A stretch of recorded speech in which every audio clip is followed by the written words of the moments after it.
So, welcome everyone. Today we're doing an episode on eating disorders and the kind of general topic of people reaching out for issues related to disordered eating or eating disorders, and we'll get into the kind of terminology a bit further.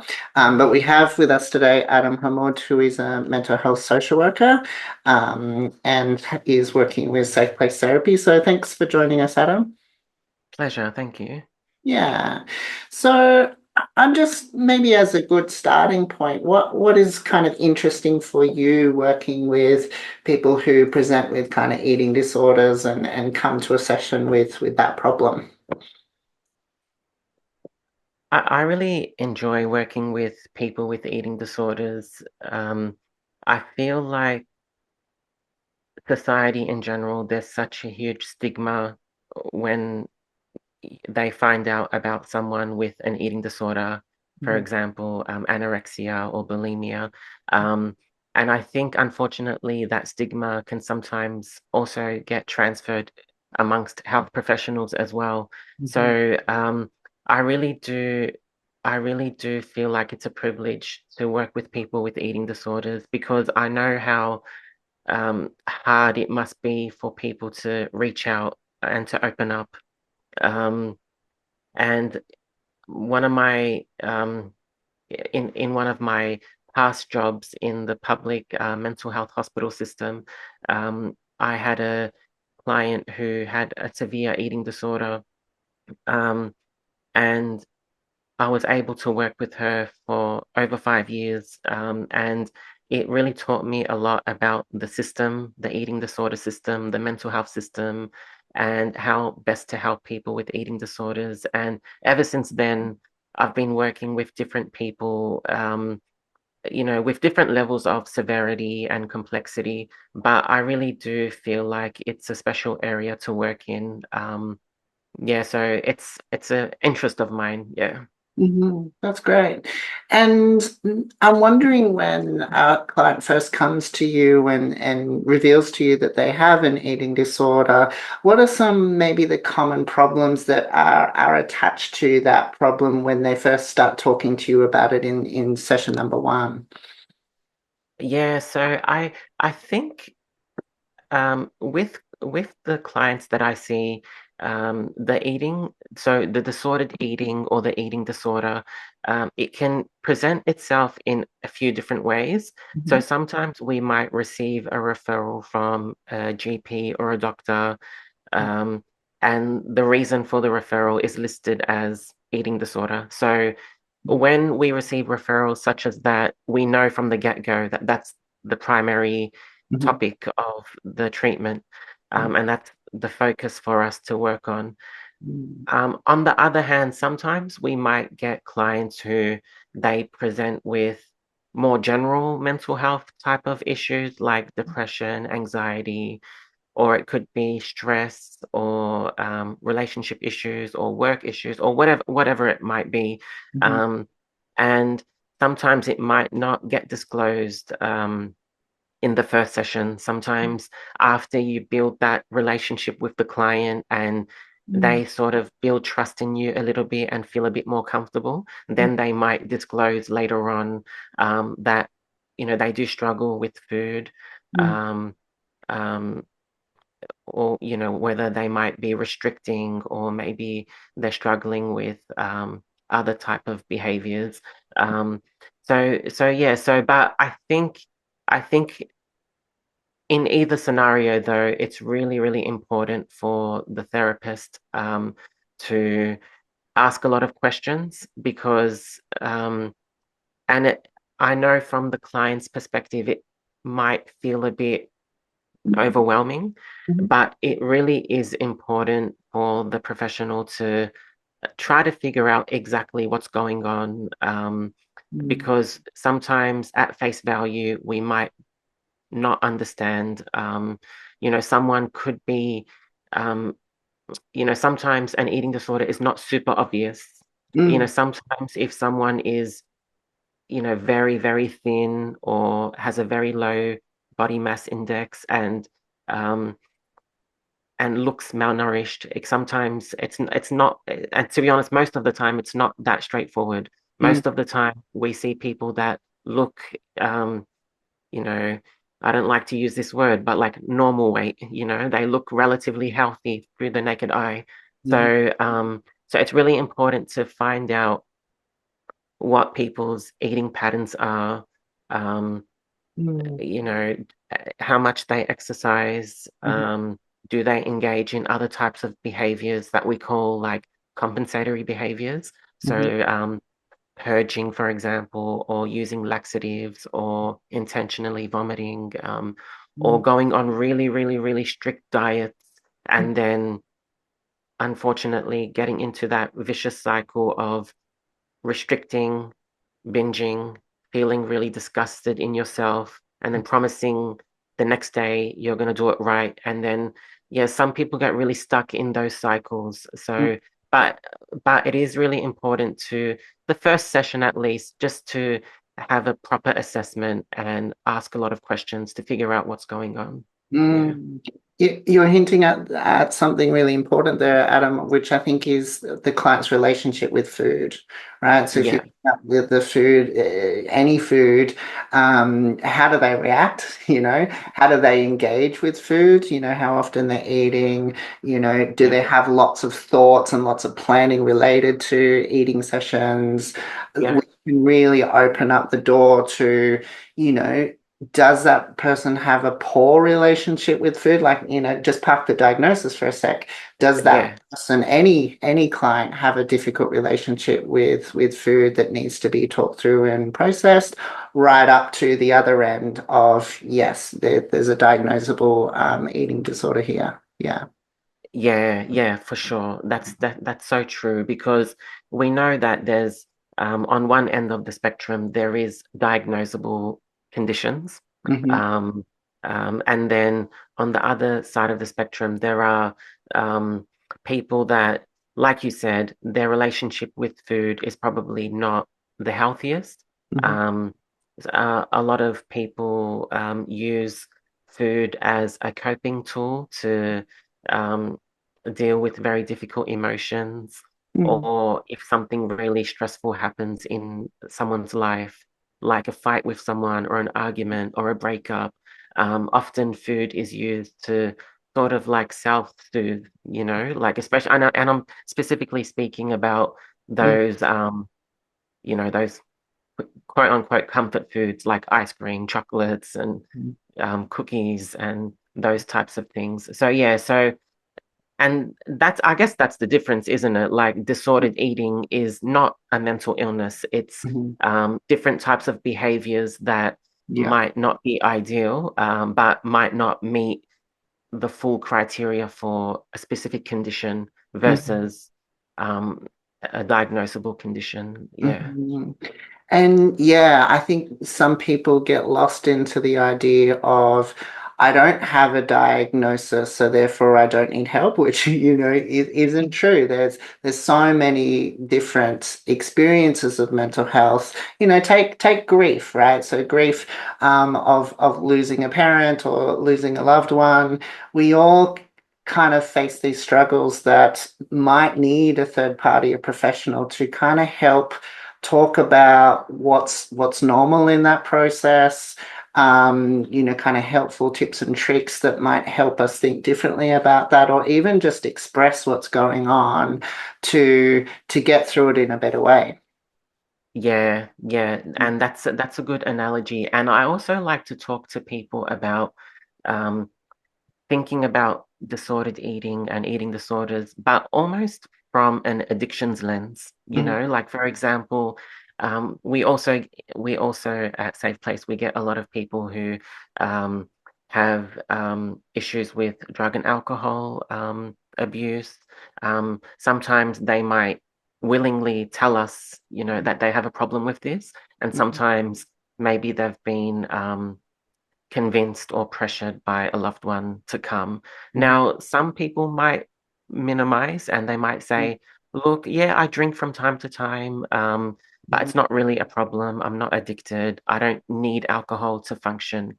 mhm, But but yeah, you might not be addicted as such, but if you're, for example, every Friday night, getting really drunk and coming home late and having arguments with your partner, and getting involved in fights and like there's different levels to these things, isn't there? So it's really sometimes I like to talk to clients about eating or disordered eating or eating disorders, Mm. but from sort of like an addictions lens as well. Yeah. Mhm. Yeah. And what is that disordered eating, or what does that, I call it the real estate. So the amount of time and energy that your brain is going into thinking about food and restricting or binging and such. What is that getting in the way of? Is it getting in the Yeah. way of a healthy relationship? And because I think a lot of eating disorders is quite secretive. People might not actually really know what's going on, or Mm. the rule book, or how much time and energy you're putting into getting through the day without eating, or skipping meals, etc. Yeah, and when you said that, the real estate, it made me think of this really cool diagram that I saw when I was doing some training a few years ago, and they were talking about a pie chart. Hmm. So, for example, for a typical brain, Mm, the pie chart might get made up of family, relationship, study, work, hobbies, interests, mm, food, it's quite balanced. hmm. Whereas with the eating disorder brain, Mm, a majority of the real estate is occupied by the food. yep. And with some eating disorders, um, there is an obsessional nature to them. And that's one of the things about it. People really fixate and obsess, and it really takes up a lot of your mental energy. Yeah. Hmm. Hmm. And the stress that goes with that, right? Or the beating yourself afterwards if you do slip up and, eat something. Yeah. Yeah, yeah, exactly. And also, like, you don't really give much time to anything else. Mm, Often, your studies might get mm, impacted. You're not performing well at work. mm, Relationship issues arise. Your life starts to revolve around mhm, food, mm, and to the detriment of a lot of other things that, you would typically value and mm. want to Yeah. maintain. Yeah. I think that's a really good segue into maybe stigma number one that a lot of people with eating disorders might face, and that is it's a choice, get over it, right? There's this, Mm, okay, clearly you got an issue, but you're choosing that. You're choosing not to eat. You're choosing to, jump on a treadmill for 2 hours a day. Like that's your choice. So just stop it and everything will be fine. mm. And often that notion of it's a choice, Hmm. it's really tricky because, people often will get told by their family, just get over yourself, just eat it. It's not a big deal. Why are you being so difficult for? Like Mm, people get told off, mm, because there's a notion that no, this is a choice. mhm, You can control this. mhm, Um, but unfortunately, it's not a choice. If it was a choice, it mm, would be so easy to mm, mm. to stop it. Yeah. But unfortunately, it is a mental illness ultimately. Mm, And similar to anxiety, for example, mhm, someone with anxiety might have really um, catastrophic thinking styles, all or nothing thinking styles, thinking in very black and white terms. mhm, And if someone has severe anxiety, mm, simply telling them, "Oh, don't stress about it. It's mm, nothing." That's mhm, not gonna help them. If you're really stressed about something mm, and someone tells you, "Oh, relax," mm. that's gonna probably make you more Yeah. stressed. And similar with eating disorders, because people with a lot of eating disorders, it sort of takes over you. Mm, Um, it, there's a lot of people describe it as like a monster within, or, there's a part of me that knows the logic behind everything, but then there's the eating disorder part of me that is mm, really worried about, if I eat this, I'm going to gain so much weight, or, Mm, I'm not lovable if if I don't weigh mm, under a certain, weight. And it's not as simple as, yeah, it's not that simple because, these beliefs are really ingrained in one's mind, and it takes a lot of work. It takes a lot of, mm, um, therapy, takes a lot of challenging experimentation, exposure. mm. Um, so yeah, it's not as simple as, yeah, just get over it. Yeah, yeah, yeah, yeah. Mm, Okay. mm. So let's pretend, yeah, a client has first come to you and expressed, and you've done that initial assessment related to eating disorders. What are some key things that you'd like that client to walk away with after revealing that information and revealing that really yucky issue? Yeah, that's a really good question because a lot of people feel really nervous to talk about it, especially for the first time. Mm, Um, and what I would want the client to walk away from the first session is a sense of hope. mhm, Because we know that with eating disorders, um, sometimes they can be quite challenging to mm, overcome. mhm, And, usually people aren't presenting right at the beginning of mm. developing this disorder. It's usually been Yeah. happening for quite a while. And then, Mm, so it's really important um, and what I try to do is tell people that it's definitely possible to recover from an eating disorder. And I'm here to help you mm, along the way. But I also do need to be realistic with them and not give them unrealistic expectations. Because the difference between counseling for eating disorders versus counseling for like a general issue, mhm, it is quite different because when you're seeing a therapist for a general mental health issue, it is a very client-centered approach. The client sort of leads the session mhm, and we help them along the way. And um, person-centered care is paramount. Um, with eating disorders, um, the therapist does have to adopt a empathic but firm stance. mhm, And the thing about eating disorder treatment is it's not a passive treatment. mm, It's very active. So mhm, um, a lot of work happens in therapy, mhm, but a lot of the work happens outside of therapy as well. So there's a lot of behavioral changes that need to be adopted. mm. Um, so it's not as simple as, yeah, you come talk to your therapist for 1 hour and Mm. then next week you see them and then Yeah. it's going to be all good. There's a lot of work that needs to happen outside of like at home, at work, when you're hanging out with friends or Mhm, um so yeah, so I do um but I talk to people about how, look, I understand it's not easy. mm, I'm not gonna be harsh, There's a mm, difference between being there's a difference between being firm and being harsh, because firm is you sort of need people to take an active role in their recovery, mhm, um, and letting people know that the power is in their hands. mhm, But I'm not going to be a punitive person. mm. I'm not going to tell people off if Yeah. they didn't do their homework. But we will ask about what were the barriers, why didn't you do it? Mhm, How can we increase the chance of you doing it next week type mhm, thing. Um, so that's a really important thing to talk about because mm, um, it is it's not it's not a very passive mm. treatment. It is quite active. Yeah. And Um, why would you say the firmness is needed, Adam? So, kind of distinguishing from other forms of therapy related to mental health, why is it important for the therapist to be active and firm?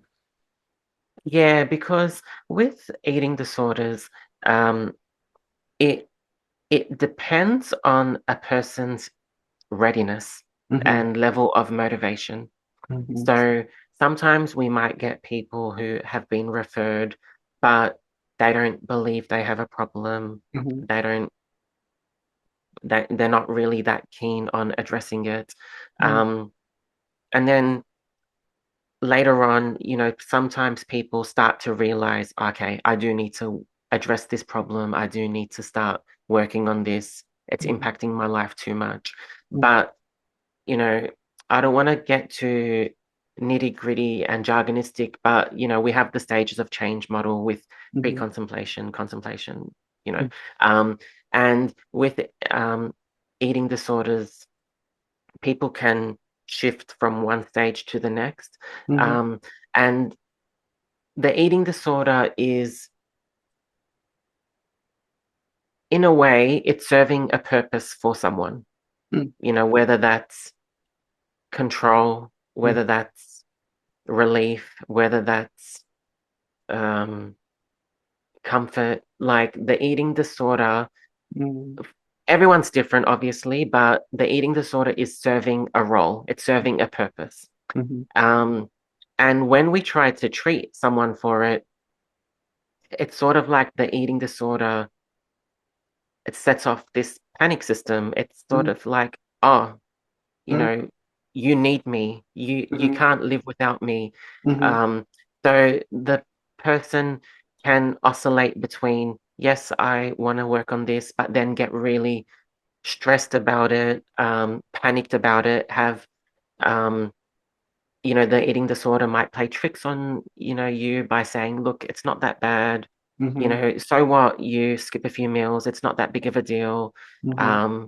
So that's why the firmness is needed, because if we remained passive, the eating disorder essentially would win.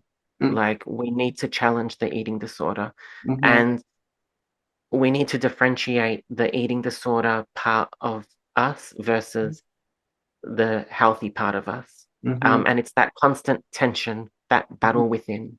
Yeah.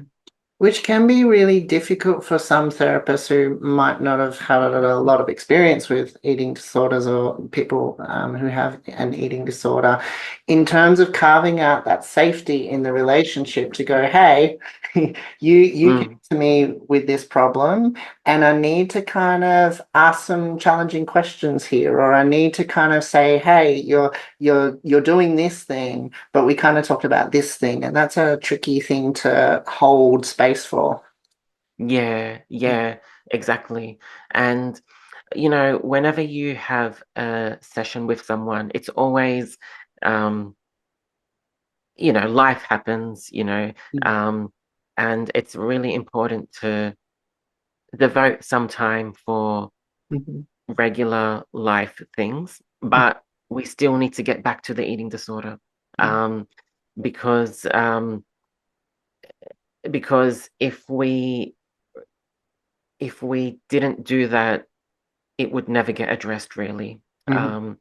It would it's really tricky to stay on track, but it's really important to make a conscious effort to do that. And that's why the therapist's role is so important, because as a client, you often don't want to go to that dark place. It's easier to talk about whatever is happening in your life, because they're easier to talk about. Whereas if we remained in a supportive talk therapy type of state, the hour would get used up, and before you know it, we haven't even touched on it again. And this kind of really taps into the secrecy that goes on. Usually, maybe not always, but usually there's elements of not sharing with other people about how bad it is, isolating themselves, doing this kind of narrative of everything is fine when it's not fine, but really having a professional who knows the signs of what's not good and what's not healthy, and what is the kind of journey ahead for that person if they continue to do those unhealthy behaviors, just to kind of keep a client on track and going in a certain way. Yeah, Yeah. Yeah, definitely. So Yeah. yeah, so there's a nice segue here to really kind of delve a little bit more into different models of therapy that you think are good for eating disorders. Adam, what's the approach that you take with clients? Yeah, so there are different approaches out there, different models and evidence-based modalities out there. Um, there is CBTE, which is so it's enhanced cognitive behavior therapy, which is like the regular CBT, but this is more focused on the eating disorder. So targeting the eating disorder cognitions and behaviors. It's quite structured, and it's a good model actually. Mm, Um, but for people who don't want to have such a structured or rigid model, mm, um, there's also SSCM, which stands for Specialist Supportive Clinical Management, mm, which is a really flexible approach that combines eating disorder management with psychotherapy. mm, Um, so it allows us to target the eating disorder, but it mm, also gives us scope to address any other life problems that someone might be going through mm, that could be connected to the eating disorder, but might not be. So I've done training in both CBTE and SSCM, and mm, I feel like those two are quite good models that I enjoy using. And then there are lots of other models out there as well, mm, but I there's one called Mantra, there's one called FBT, but at the moment, I'm focusing on those two. sure. Sometimes you can get a bit, Mm. you can go a bit overboard with, training in so many different models. Totally, totally. And I'm sure just having those two, there would be quite a mix of tools that you can use and Yeah, in that you can use with different client presentations. Yeah. yeah, definitely. Yeah, yeah. As we've been talking today, I guess I'm kind of thinking about who would be tuning into this episode. It could be a person themselves worrying that they might have an eating disorder and wanting to reach out for help, but it also might be a loved one who is concerned about a family member who they think might have an eating disorder. And I don't think it's any surprise here to kind of share this concept of people with eating disorder having this really big defensive wall up, stopping reaching out for help, or even stopping the conversation to talk about I have a problem, like is an actual problem for me. And a lot of that goes into the how an eating disorder mental health issue starts, right? There's this internal critic, there's this kind of internal stuff building and building and building that builds this idea that I have to restrict, I have to exercise religiously, etc. And I'm wondering, do you have any tips for a family member who might be worried about a loved one, and what are some kind of chat discussions they can raise to kind of bypass the defensive wall? Yeah, yeah. I think so because I I like to with eating disorders, it's quite similar to addiction in a Mm, way, because there is a lot of secrecy and shame and defensiveness. But in addition to that, sometimes people might not acknowledge that they have a problem. Um, and we look at, with eating disorders or addictions for that matter, there are different phases, For example, the first phase is it could be along the lines of, I don't have a problem. I don't think, yeah, there's nothing to talk about. There's nothing wrong with me. I don't have a problem. Um, and then that could lead into, I might have a problem, yeah, but it's not that bad. It's under control. It's not affecting me. That could lead into, look, I do have a problem, but whatever, I don't care.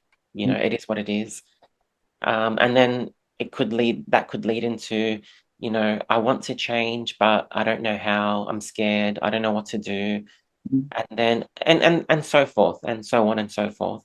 mhm, Um, um, and for family members, it can be really, really tricky because if you think about it, if you try to bring something up with someone, mm, you don't really know how they're going to react. They mm, might be very defensive, they might get angry, get upset, they might deny it. And then that can leave you feeling very stuck. Where do I go from here?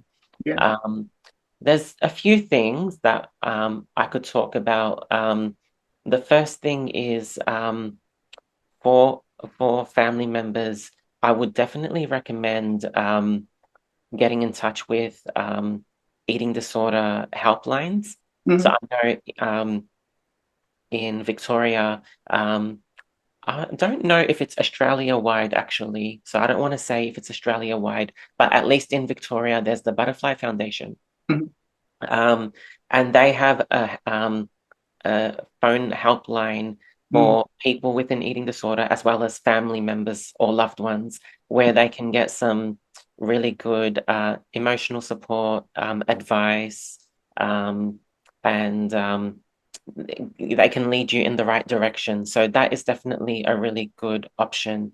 mm, Um, but also, as family members or loved ones, if you're thinking that um, you know, someone you care about has an eating disorder or you're worried that it might be the case, mm, you know, we wanna start the conversation in a gentle way. mm, Um, we don't want someone to feel criticized or under attack because that naturally leads to defensiveness. yeah. So we want a gentle conversation starter. Mhm, Um, because we need to remember that the person with the eating disorder likely has a lot of shame mm, associated with it, and it can be very embarrassing or difficult to talk about. mhm, But if someone is not acknowledging that they might have a problem, mm, what you could do is try to create a sense of ambivalence mm, um, within them. So, for example, if someone is not acknowledging that they have a problem, or mm, if they're acknowledging that they do have an eating disorder, but they're denying that it's a problem, yeah. um, we call that pre-contemplation. That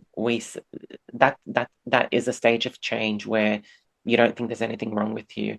Mm, And in therapy talk, what the therapist um, is what the therapist needs to do is engage in motivational interviewing mm, to try to create a sense of ambivalence in that person mm, to um, to help them realize that well to help them get to a stage where they want to address the problem. mhm, So for example, let's just say there is a 24-year-old woman um, and her mum has tried to talk to her about it because she's worried about maybe mum has noticed that she's getting quite skinny.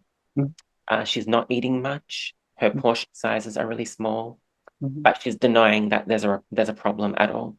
yeah. Uh, we know that some people with eating disorders um, um, struggle with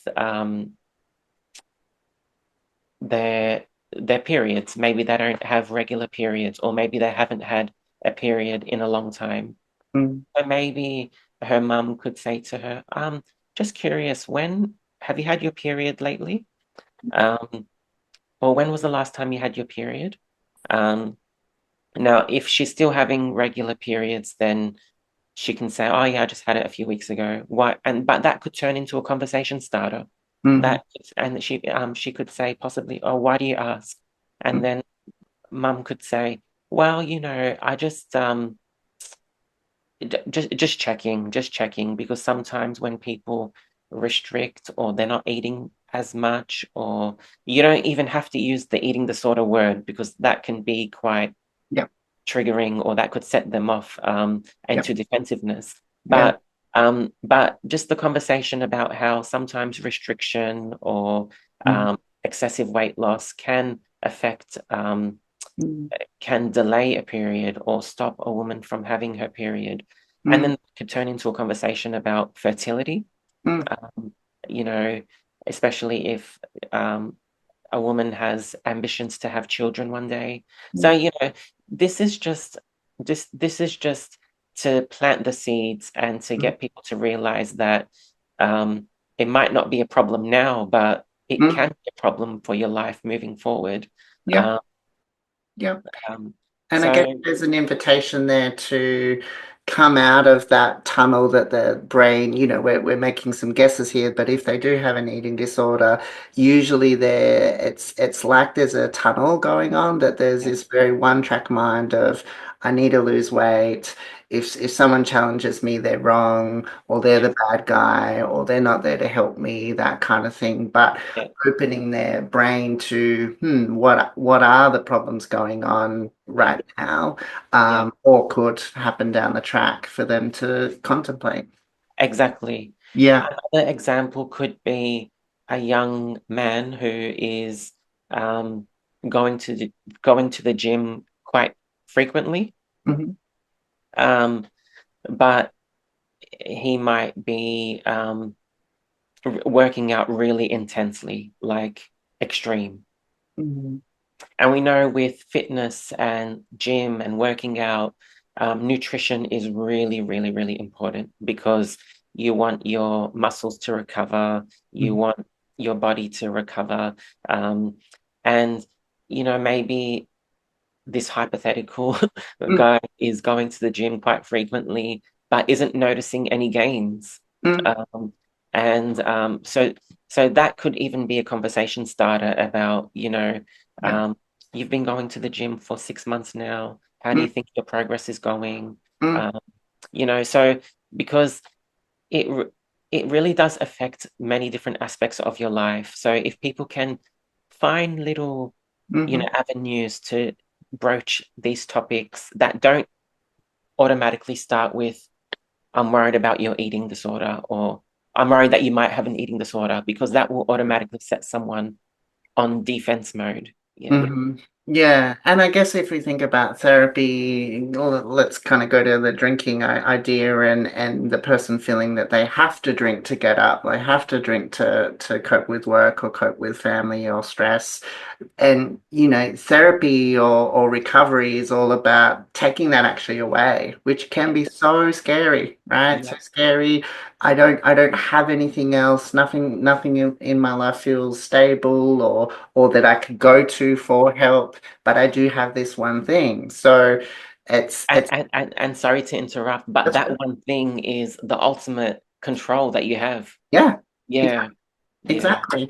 So Yeah. that's why this kind of slow steps, being a little bit strategic in the conversations we have with these loved ones, Yeah. but also getting that personal help that you said before. Yeah. Exactly. Because with eating disorder recovery, it's important to recognize that it is a long journey, Mm, and it's important to have patience, mm, um, because there will be setbacks along the way.